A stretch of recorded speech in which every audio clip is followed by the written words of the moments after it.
Hello, everyone. Oh, sorry. Hello, my filthy little fucking sinners. It's me, Baby Bat. How's it going? It's spooky month. It's spooky month, and I want to play spooky games only. And what's more spooky than a dating sim? Hello, boobies. Anyway, yes. We're gonna date the killers from Dead by Daylight. Let's go. My name is Lilith, as is every heir to the demon kingdom. I just got out of a Fortnite stream. I'm recording directly after my fork and knife stream. Oh, pretty.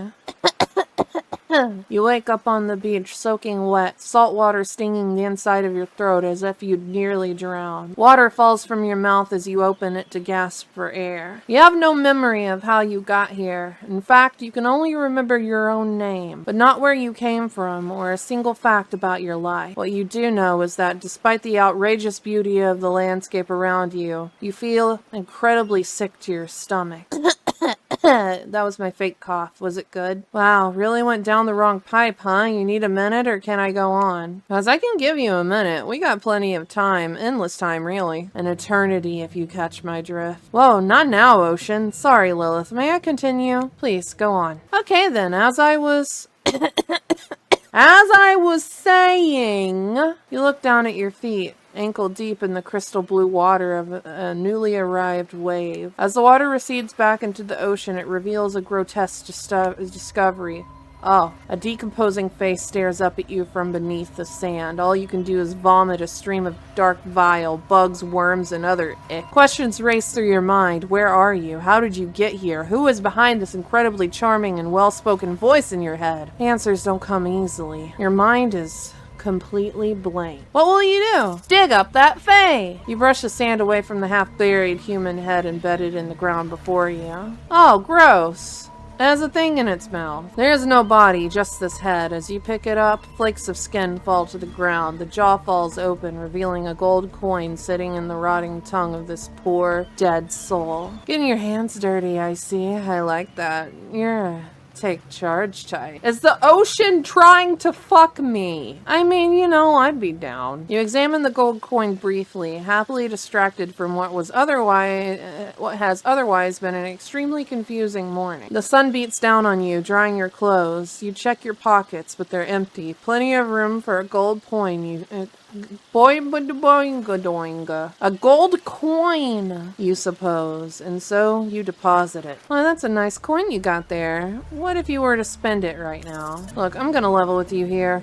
That coin you found, it's mine. I dropped it yesterday and I've been looking all over for it. Dropped it into a dead person's mouth? Could you just give it back? Be that way then. Your mind doesn't have a chance to linger any longer on your current situation as you feel something soft bump into your foot. When you look down, you find a volleyball sitting in the sand there next to you. You stare down, frozen. A voice calls out from behind you. Little help, please? You turn around and when you see what's waiting for you, your jaw just about hits the ground. Mommy, mommy, mommy, mommy, mommy.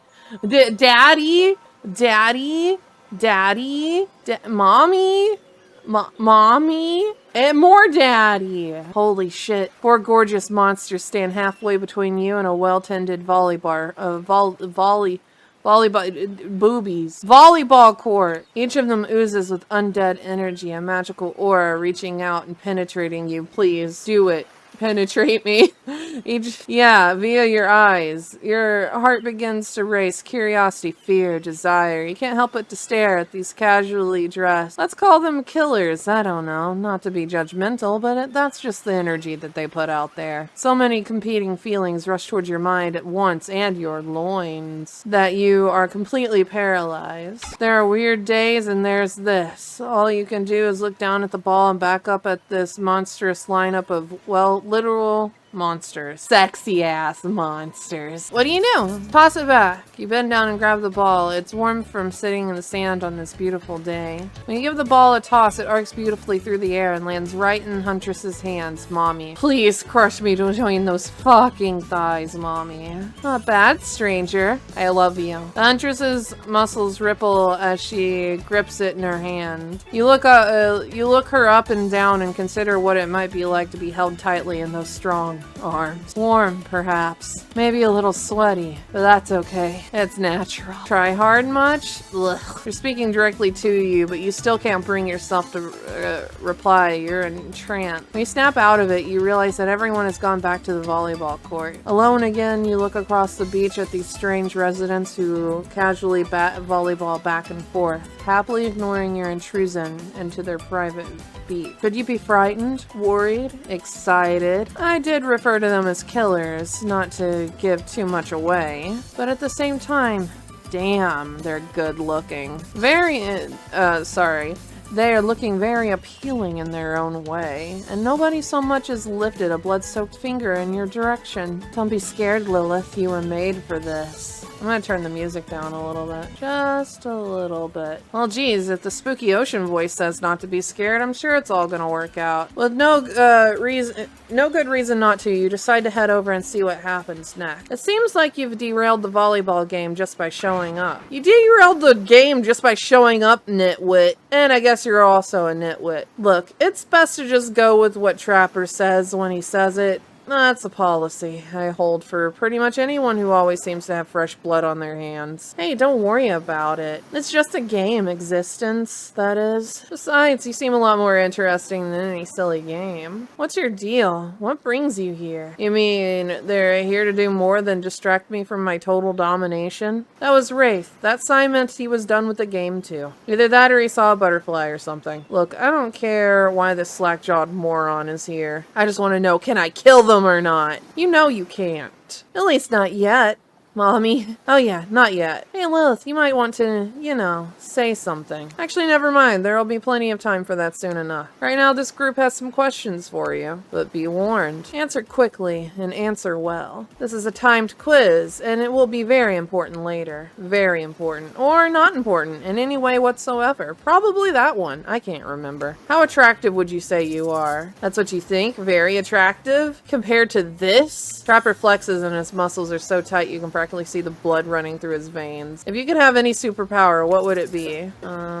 Super strength. Strength isn't all about muscles. True strength is up here. You expect Trapper to point to his head, but instead he taps on his bulging shoulders. It's specifically in these muscles. Nobody gives a shit about your calves. What was your best subject in school? Math. Probably math. The only thing that makes sense when you think about it. What's your favorite animal? What? Why is everyone looking at me? You think just because I'm typical cute goth girl, I have some specific love of all things cats, and more specifically black cats? Well, I do, but you can all go to hell anyway.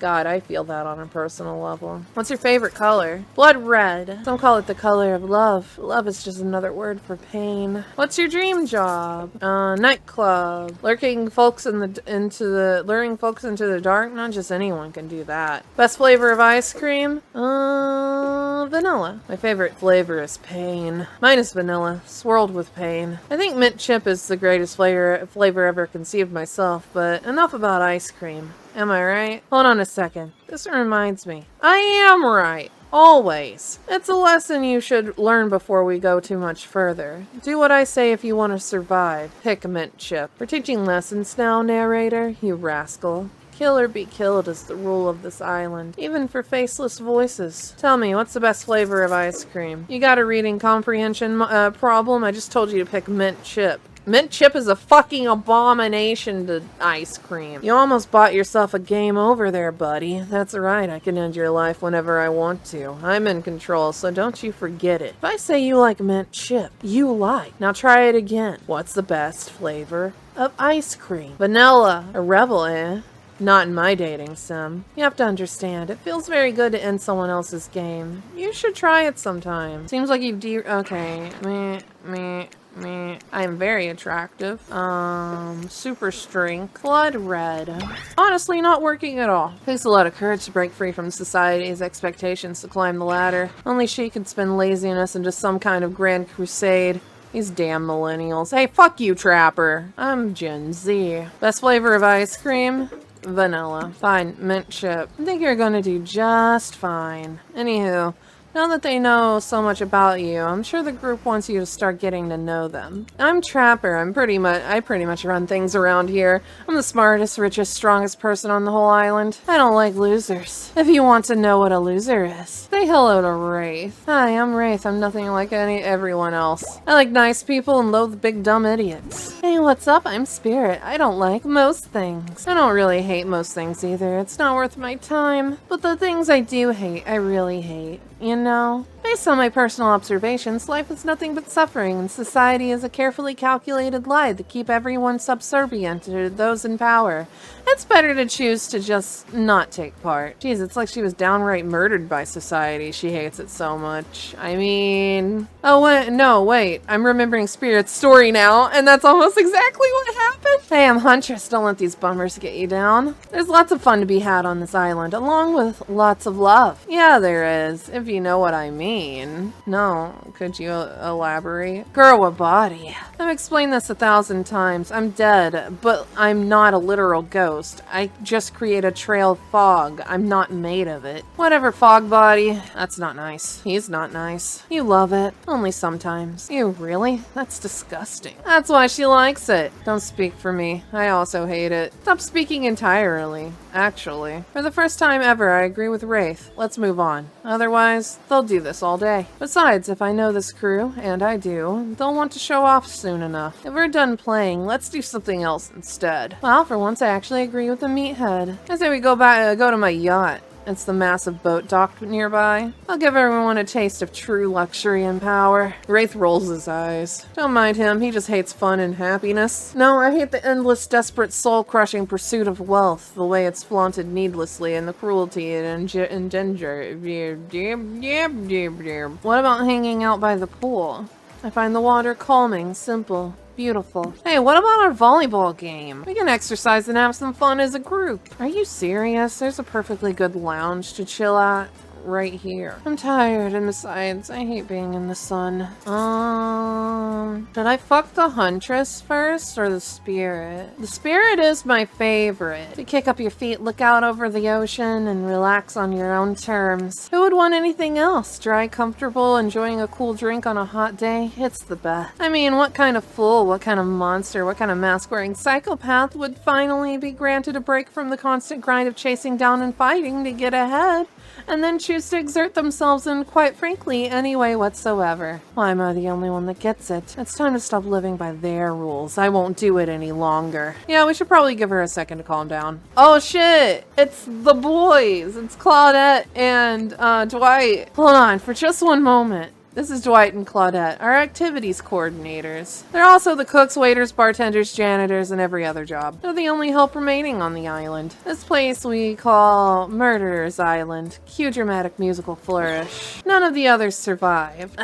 Survived the interview process, I mean. Claudette looks fucking cute in that uniform. What the fuck? I love her. Hence why we shall heretofore refer to them as survivors with a capital S. These two have worked here a long time. So very long, I don't actually know how long it's been. Sorry. Anyway, I should probably let Dwight and Claudette do their mandated job. They sure look happy, but they're vibrating with a nervous energy that is starting to give me the creeps. We will now escort the group to the venue of your choosing. However, in the future, we recommend waiting for us to present you with options whenever possible, and don't just run off to various activities unsupervised. We don't have much autonomy around here. The least you can do is allow us to do our job. Most you can do is help us get off this island. Yes, pardon me. Please, follow us. Hey, narrator. Yeah, something I can help you with? Those two, Claudette and Dwight, did they just start to mention something about wanting to escape? Is escape an option? Should I be trying to escape? Escape them? Oh, no.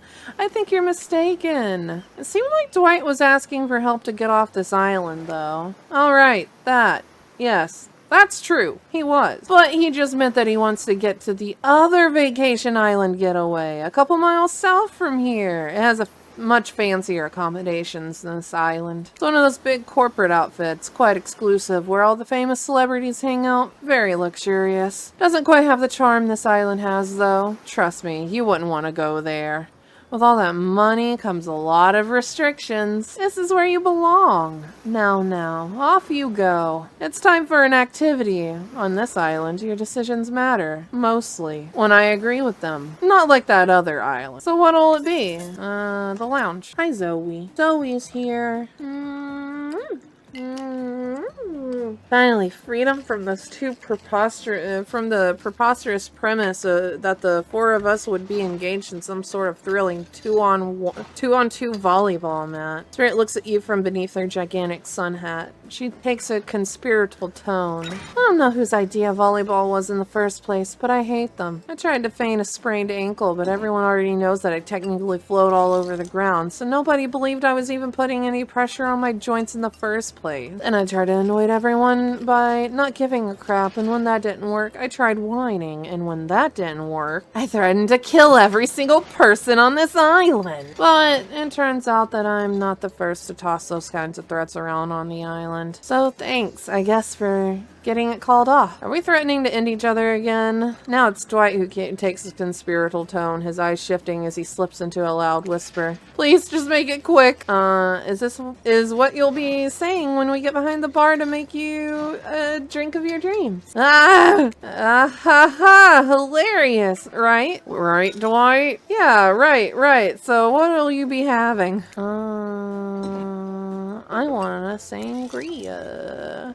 Something fruity but refreshing. Hold the coconut rum. A sangria, maybe? My pleasure. Sounds nice. We used to make drinks like that back home. Well, not we, exactly. I watched someone else drink like that one. They looked happy. Now's your chance to be the one with the drink. What do you say? Is this some sort of juice for a child? Are there children hiding around? No, it's for adults, the kind who like, tropical fun. Oh, I see. Huntress really seemed to perk up at the idea of kids being around, and is bummed to hear that there aren't any. But I'm quite glad it's just grown-ups on this island, personally. Little ones should definitely not be exposed to this. Not my cup of tea, but okay. We can still use it for a toast, yeah? To new adventures, to new friends, to, did you just say clink? Since we fulfilled your request, it's time for you to return the favor. I should have known there was a catch. Icebreaker time! I swear had I known they'd pull this kind of faux enthusiastic community building crap, I'd have suggested that we attempt to walk to the lowest point of the ocean before I ever set foot near this bar. You don't think it could be kind of fun? A little fun?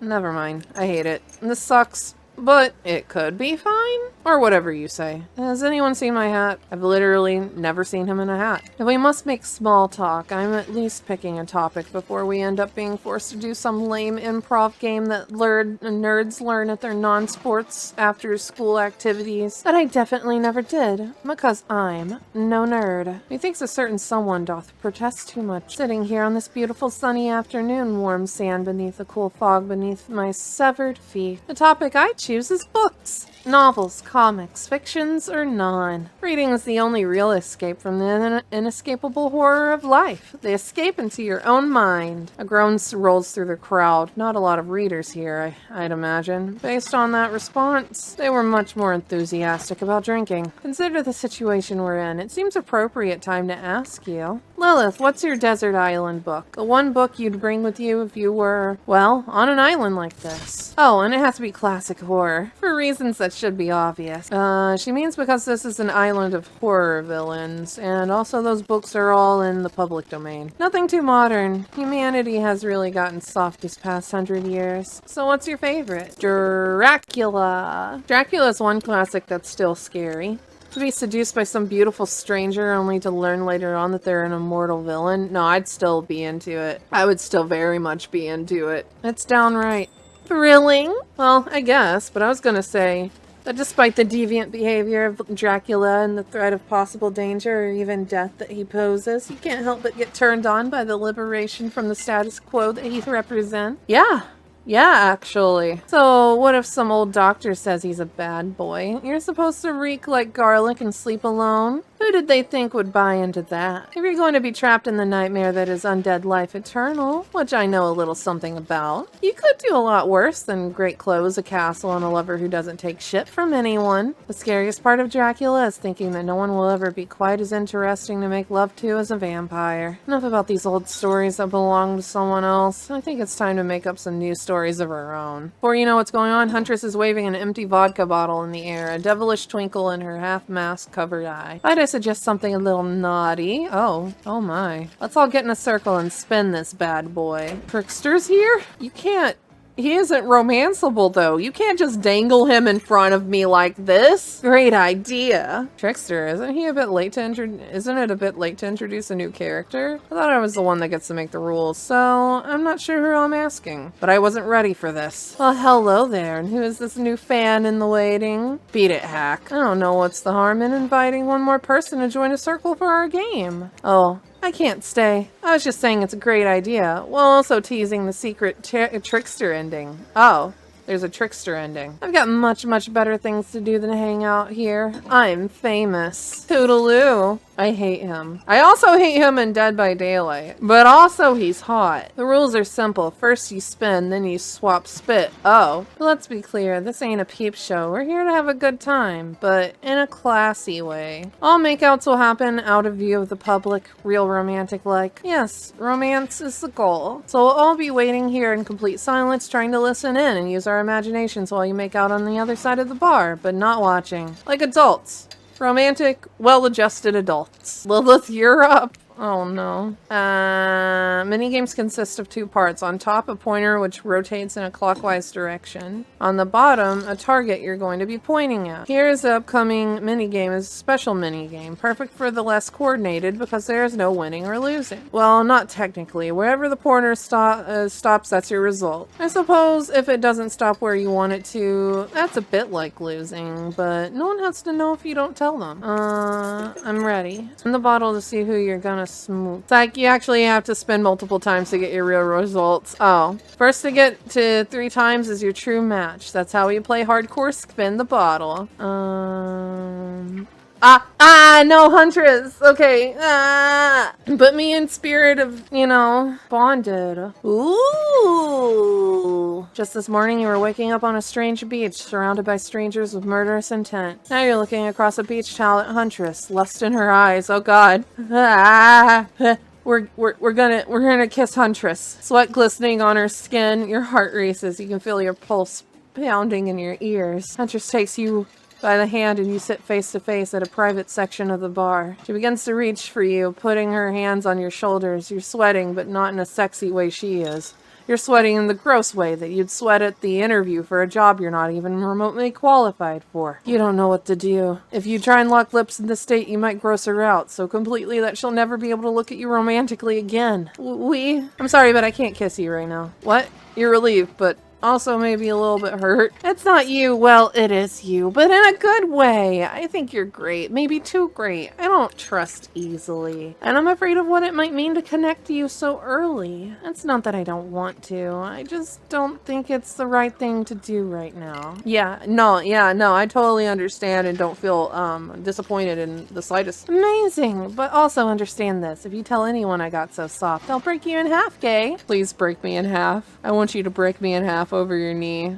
I want you to crack my fucking spine like a glow stick. I'll tell him you almost chewed my whole face clean off. Oh, I like that. You had to break up such a passionate moment that we only assume was passionate because we'd never spy on you constantly while you stay on the island. But dinner is being served right away and we must insist that you join us. We wouldn't want anyone dying of starvation when there are so many more interesting things to die from. Seems like the next activity is mealtime? You were expecting what? Capture the flag? Do you know how complicated it is to run a game like that? Much more so than sitting and talking. You arrive at the cookout area to find an assortment of picnic tables scattered around. What were you expecting? Some kind of grand hall with a huge banquet table? This isn't some prestigious fantasy epic like you'd find on cable. Dwight and Claudette usher you to your seat, but there's very limited seating directly around you. Oh, Oh, great. Terrific. It seems that everyone wants to sit next to you. Even better is that they don't want to sit next to certain other people either. Start, no one wants to sit next to Trapper. Meanwhile, he refuses to sit next to Wraith or Trickster. Oh yeah, Trickster is here. Surprise? Yeah, well, they don't call him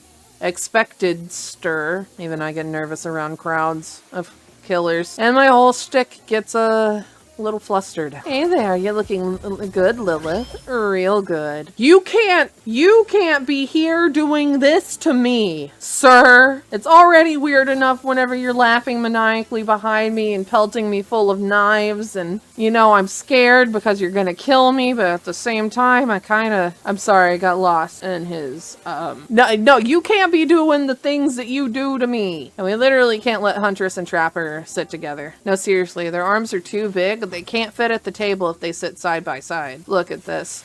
We can't even fit everyone on screen at the same time. You probably think it was an error, but it's not. It's completely intentional. Let that be a lesson to you. Every error you think you see is a choice. Got that? Okay, Dwight and Claudette are directing traffic. You sit on one side, the rest of them will sit opposite you. Huntress and Trapper can sit at the ends with their enormous sexy arms. Sorry, it's getting old, but now that everyone is seated, we can begin dinner. Tonight's meal was prepared slowly and carefully with both love and hate for 12 hours over a spit. We hope you all enjoy. We really, really hope you do. Hey, you didn't actually tell us what you're serving. What are we eating? Seasoned with specific number of special herbs and spices that we simply can't divulge. My favorite. Meat is good. Meat is murder. Oh, shut up, Wraith. What you'd know, considering what you've been up to, who are you to get all judgy? Sharing the fact, and you need to murder something to eat its meat. So that's like technically true? Technically true. It's the best kind of true. Okay, enough yapping. Let's eat. Hey, Lilith. You thinking what I'm thinking? It's gonna be a person on that spit, right? Or several parts of overlapping people, perhaps. I haven't seen many pigs wearing palm tree button-down prints, you know? When you look closely at the spit, you spot what definitely appears to be a scrap of fabric between sandwiched between some layers of meat. I think I might be sick. Is there anything else to eat? No! Eat the people! Do it! This took 12 hours, and we do literally everything on this island. Actually, there's one thing you're not doing today. You're not carving up this delectable meat. Well, he's right for a change, because I am with my broad axe. It's the perfect tool for easily chopping anything in twain. Who says twain? Sometimes I swear we're like from completely different historical eras. Second, I'll handle this with my cleaver. Fast, powerful, and clean. At least it's clean when the meat is cooked. No blood. You two and your ridiculous bicep swinging contest. Enough. Grow up. Obviously, my gorgeous katana is the only option. Ovs. The hell it is. I'll show you both my katana and send you to actual hell if you'd like. I love you. And your murderousness. Please stop. Please. I hate when we fight. Or talk. Or even when we look at each other in the eye. I can do it. I have the skull of Azarov. Great. Instead of slicing it up, you can club it into a second death. Hey, Lilith, I know this isn't what you want to eat, but hurry up and volunteer to carve up Felix. I mean, dinner. Otherwise, Zoe, don't nuzzle my mic. I love you, and I will give you attention. I'm just, you know, I gotta do the recordy-cordy. I gotta do it. I gotta do the recording. Okay? Alright? Otherwise, this will go on for hours. No hyperbole. They once argued for who had the most effective weapons for 72 hours straight. Zoe, can you, like, stop headbutting my mic? I love you. I love you so much. You don't even know. You don't even know, Zoe. Look at me. You already turned my mic off with your head. So, no, Zoe, I'm dating serial killers. Look at me without turning off my mic. You're beautiful, and I love you, and you're very soft and warm. But I'm trying to seduce a dead girl, so, you know. Maybe it doesn't matter which one does it. When they're done, they'll take even longer cleaning their weapon. All while explaining the value of maintaining your tools. Despite being a bunch of cold-blooded killers, for some reason, they're always terrified of tetanus. Hey, why don't you just let me carve up dinner. Oh, we hated when it got cold. Here's a machete, freshly sharpened.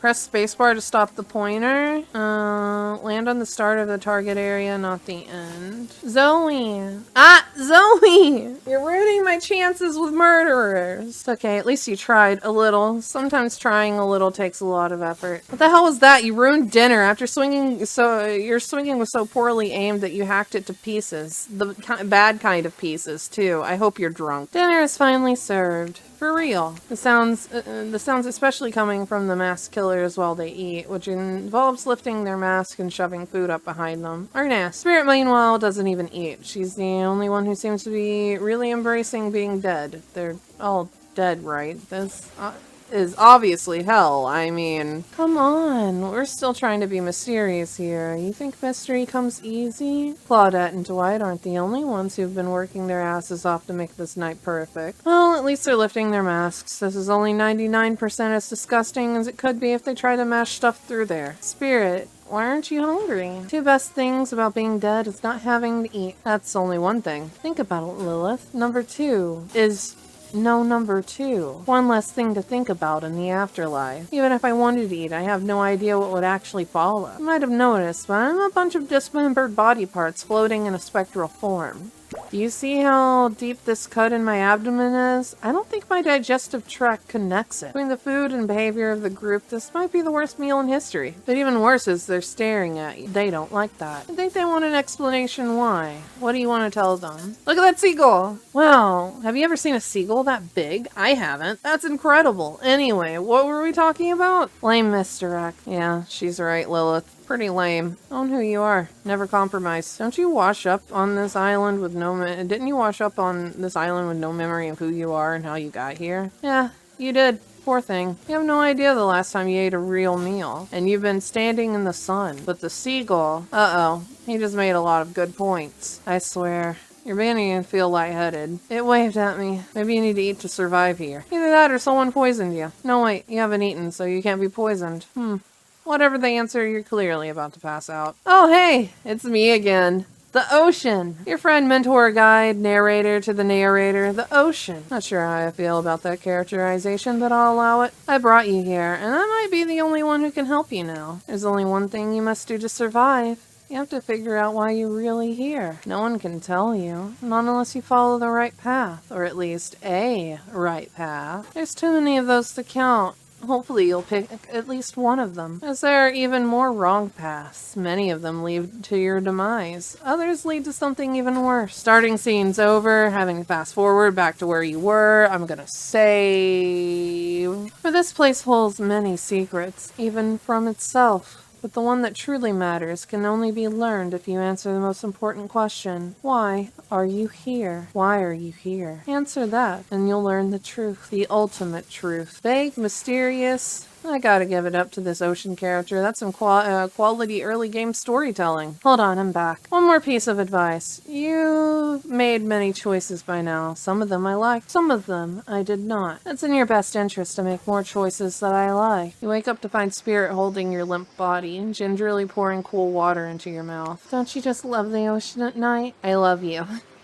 Staring out over the vast darkness of the ocean really validates the feelings inside me that we're all truly insignificant and the only thing worth pursuing is revenge. I have to wonder, how could anyone believe anything else? I look out into the darkness of night and ponder her question. Well, it's a simple question. How could they? How could anyone not feel small and alone in the face of such a massive nothing? You found someone special. I used to feel that way. Small, important, unimportant, alone. But lately, I'm not so sure. I've started to feel different. I've started to actually think that maybe this island is where I might meet someone special. Look at Spirit, who has turned from the ocean to look at you while you speak on this topic. She's clearly so passionate about. A friend? Perhaps something more? I don't know what this island has planned for me. A friend? Friends are just cowards who seek comfort in numbers. I had friends once, back before I was chopped into a bunch of pieces by my father. Friends aren't what's keeping me held together. I'm floating in a cloud of rage. I was so dumb, so busy trying to please everyone and be a perfect student,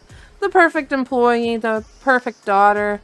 I didn't take care of myself, and now I'm all I've got. Worst of all, I got distracted from my true purpose, my destiny, the purpose that was sitting inside me my whole life. Okay, so this might sound a bit silly, but Spirit looks around to see if anyone else is on the beach. When she's convinced it's only you two, she continues. There's a dragon that lives inside me. I've always known, but I've tried to ignore it. When I couldn't ignore it, I tried to push it down. I'm so stupid. You're not stupid. That sounds badass, right? But I didn't let it out, and then I, chop chop. Now that dragon is pretty much a one-track revenge beast. And enough about me. What's inside of you, stranger? Darkness. I mean, a dragon sounds awesome, honestly, though.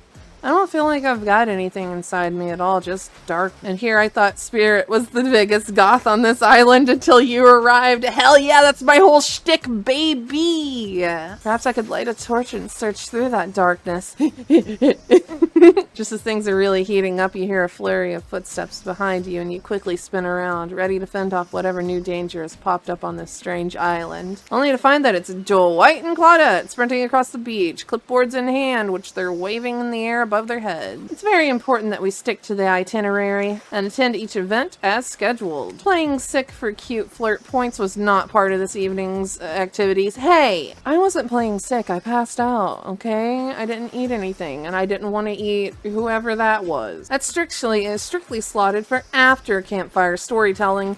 At this rate, we'll be late. Playing sick? No time for excuse. Well, there is, but that's scheduled for after what comes after the flirting. Go, go, go! Once everyone is gathered at the fire pit, Dwight and Claudette quickly make an announcement. We're not gonna blame anyone in particular, but someone, and we're not gonna say who. So don't worry, hasn't been sticking to the schedule. That means that we're behind on time for evening activities, and we'll only have time for one person to share their special spooky nighttime story. Just one story?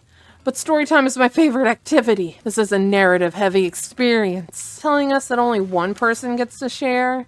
How will we decide who? Oh, great. We have to decide as a group? That never goes well. Whoever did this, step up now. I swear I won't be angry. I'll merely chop your head clean off. No fuss, no muss. Voice trembling, you realize this is probably it for you, but you embrace your fate. Sorry, everyone. I think they're talking about me. To be honest, I still don't understand how this whole schedule thing works. I guess I lost track of time while I was passed out. Been there before, even though it's taking some pressure off me, which is an absolute dream come true. Is it really fair to pick on the newbie?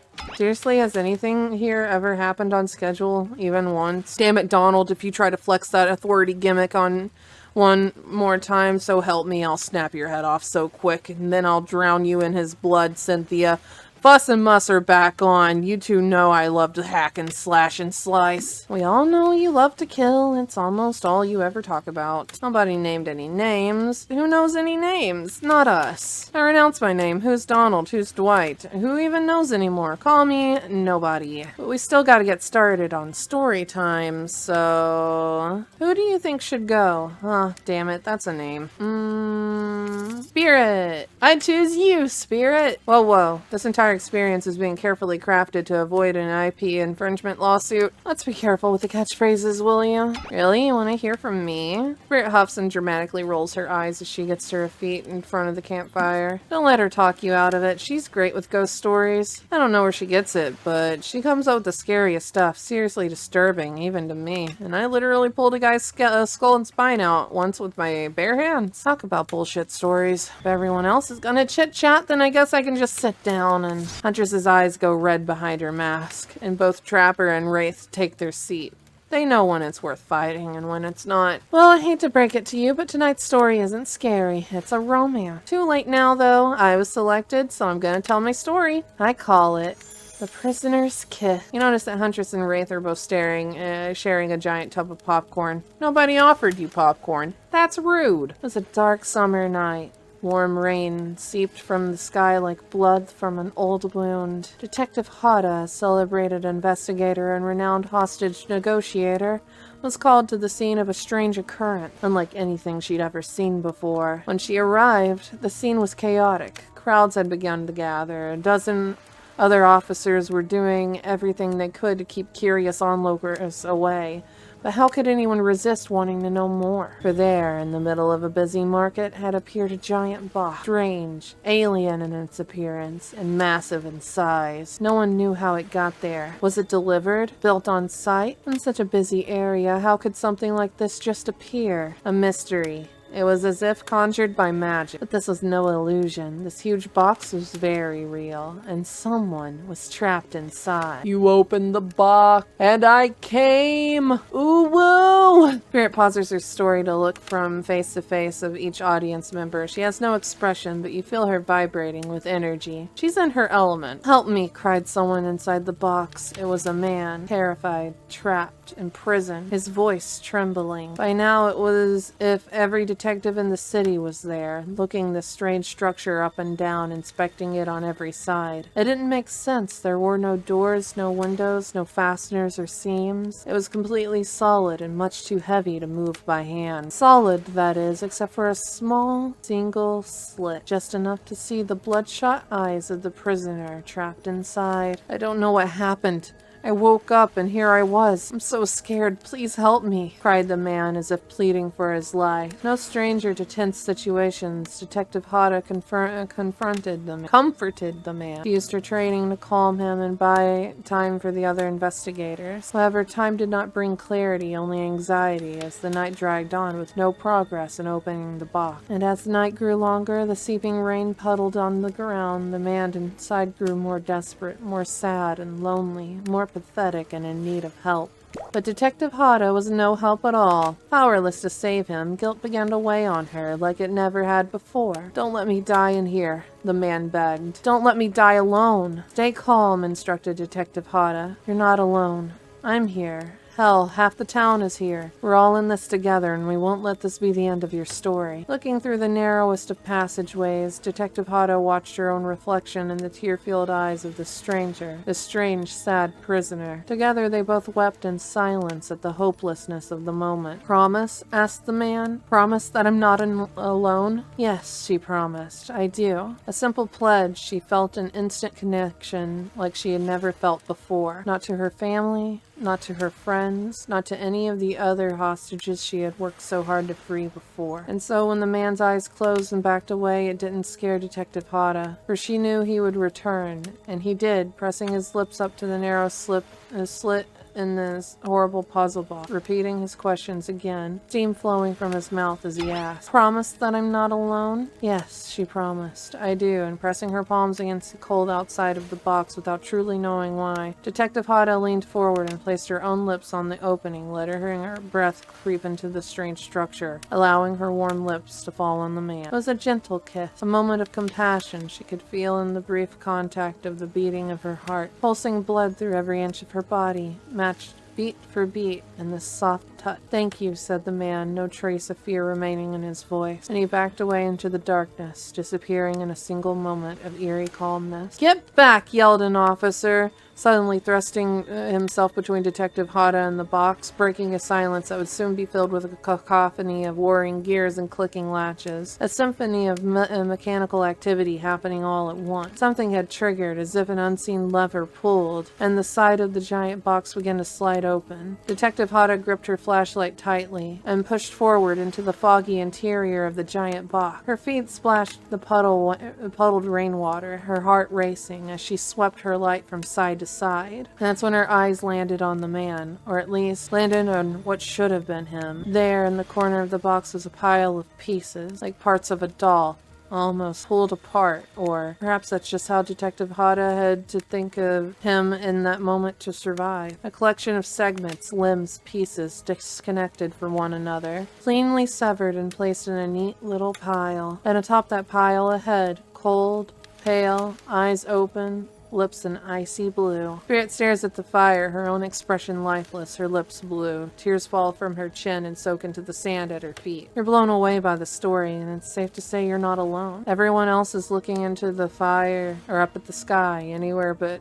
at Spirit. It was you who chose her, you who initiated this harrowing tale. So sad, so creepy, so... She really went into great detail when it came to describing that kiss. Too much detail. And now no one is sure how to act. White and Claudette are staring daggers at you. you. You have to do something. The game was supposed to be a lighthearted romp. Please, I said do something. You stand and, without saying anything, approach Spirit, reaching your arms down for a hug. Her robes hovering in the air begin to wrap itself around you and squeeze you into her. It's kind of like being hugged back, but also like being tied up. It's certainly not what you expected. Instinctually, you pull yourself away, but it's an awkward movement and you nearly fall over into the fire. Spirit says nothing and floats away without so much as a goodbye. You, meanwhile, realize everyone had just watched this truly strange interaction from the corners of their eyes. On that note, everyone decides it's time to take a break and split up for a little bit so that they can all have a moment alone before bed. Everyone leaves and you're alone by the fire. The only thing you hear is the ocean slowly lapping at the sand. A true moment of peace and tranquility that lasts for all 7 seconds because Trickster shows up and he's blaring his latest song. Hey baby, you look lonely. Mind if I join you? He doesn't wait for an answer. I know you've been hearing from these guppies all day, but I want you to hear something from a big fish like me. Something special those in charge of this island don't want you to hear. I'm the ultimate catch on this island, the only lobster in the ocean full of sardines. No one can give you what I can. You just have to find me. Come find me, baby. Trickster leaves. You're a bit confused as to what to make out of his cryptic clues, but you aren't going to get any time to yourself to think about them. Just Spirit approaches you. You know, I was watching you while I told my story. I could tell it was having an effect on you. This fog that follows me around, I could feel you breathing heavily,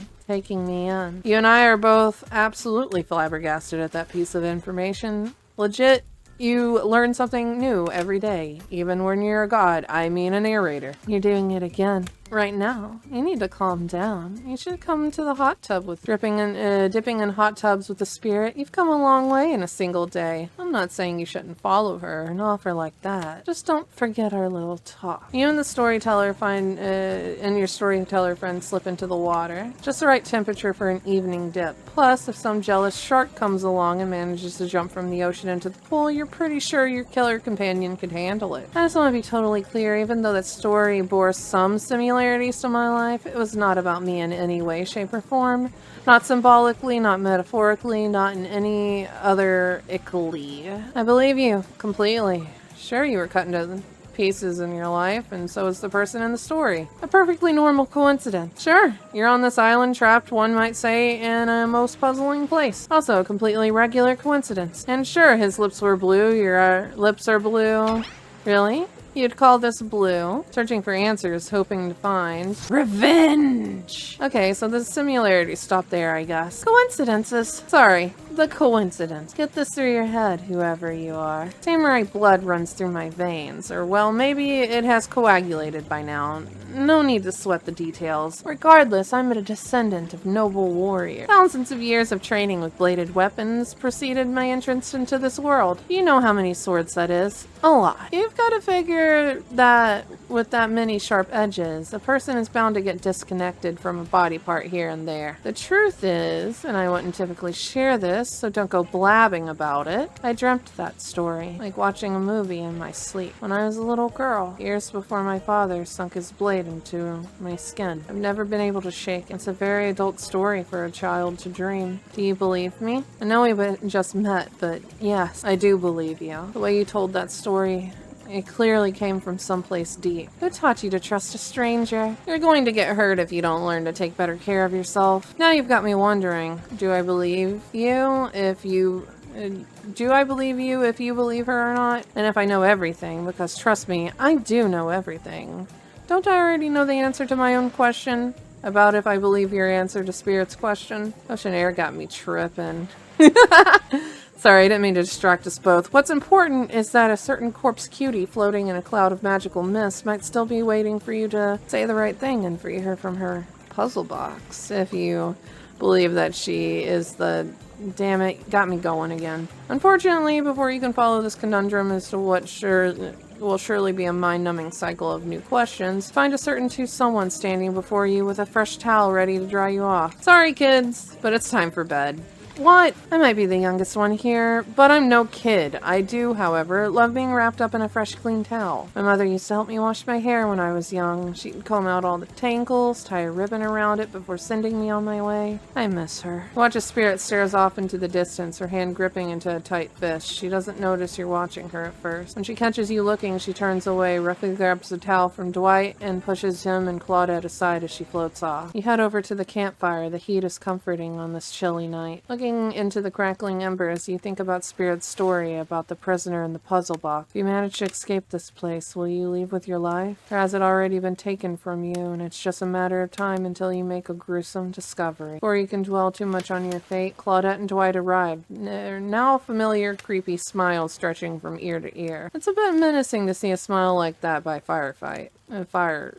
We must apologize for the accommodations. We weren't prepared for another guest, but we're gonna make you comfortable or die trying. They hand over a pillow and a blanket and welcome you to snuggle up by the fire. Perhaps some music will put you at ease. Just try to keep the volume to a minimum. Our other guests aren't the types who you want to rob of their beauty sleep. The radio begins to fuzz and flicker. You examine it and decide that you might adjust the dial to fix it. Let's see what's on this station. Yeah, let's listen to this.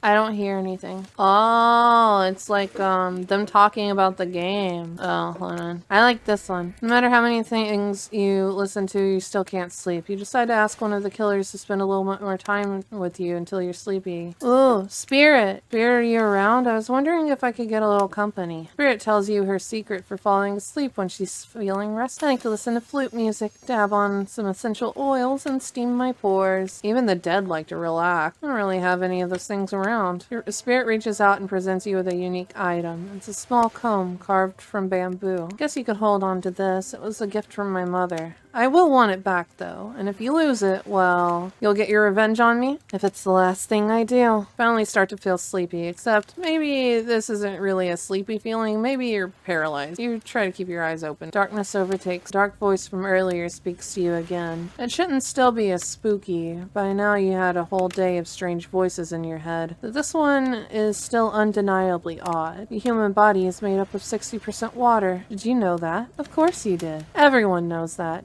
Even an amnesiac video game protagonist. Well, guess what? Drink as much as you'd like. You'll never get to 100%, you hear me? Don't think I don't see what you're up to. You wake suddenly to see someone looming over you. Huntress is rifling through your pockets! Oh, you're awake. I wasn't stealing from you. You're merely trying to get to know you better by seeing what sort of trinkets you let you keep close. I saw you with the spirit before bedtime. Look, I'm not saying I don't trust them, but, well, yeah, I am saying that. I don't trust anyone I don't already have tied up. So, I was making sure you didn't do anything fishy. And I was making sure you're not a soldier. Soldiers killed my father. Well, I've got you. You really should consider spending more time with me. I'm not scary. Not at all. I'm just a lost girl on a big island. I've been watching you since you got here, you know. Not in a creepy way. Huntress pauses for a long moment. Alright, in a charmingly creepy way. I've noticed how fun-loving you seem. If you spend some time with me tomorrow, maybe I'll take you to the special place I found. It's all mine. None of the other killers have been able to find me there. It's quiet and isolated. Maybe I'll even show you how to make beef stroganoff. You know, I do like a good beef stroganoff. That all sounds very enticing. I'll let you get back to bed. It's been a long day. Huntress places a giant hand on your forehead and your eyes flutter closed. Finally alone for real this time. Maybe. You drift off to sleep. Again. Hopefully you're not poisoned. And this is where we save. No. Oh, wait a second. Where are we? Is this where I talk directly into the camera? Look, I don't need anyone. I've been perfectly fine on my own since my mother died. I ate an all-organic diet of raw deer, bear, and human. I'm as fit as a fiddle. That being said, something about this newcomer makes me think that I might be missing out on some huge part of this thing called life. It's always time to turn things around. Like that one time I spent day and night searching for food in vain, only to return to my cabin spent and starving and find a family of squirrels nestling in my chimney. They were delicious. This is weird. I don't care enough to kill this person, but if anyone else wants to, I don't care enough to stop them. I just have to kill Dwight to feel anything again. Yeah, today was fun. I don't want to get ahead of myself or really invest in something that might hurt me, so I don't know. Maybe we'll just see how it goes, or maybe they'll realize I'm not the one for them. They seem pretty smart, so that's probably what will happen. I gotta learn to go easier on myself. If Who could love me if I can't love myself? I know that everyone thinks of me as beautiful, cold-blooded monster. Can't help it, circulation just isn't my thing. I don't choose to be cold. This cute hat and robe, okay, those are a choice, sure. If someone were to come around and capture my heart, at least that beats being stabbed in it. Besides, I'm gonna get bloody revenge on a society that has used me and thrown me away. Maybe it wouldn't hurt to have a little help. Now I say, because that's all I have time for today. And my voice hurts. Not my voice. My throat hurt. That's the thing. I like Spirit, and I'm finding out things about Spirit that I didn't even know from reading her lore, even though she's my favorite killer and she's the one that I main. But that's it for me tonight. I've gotta go to bed. And I love you guys. I love you.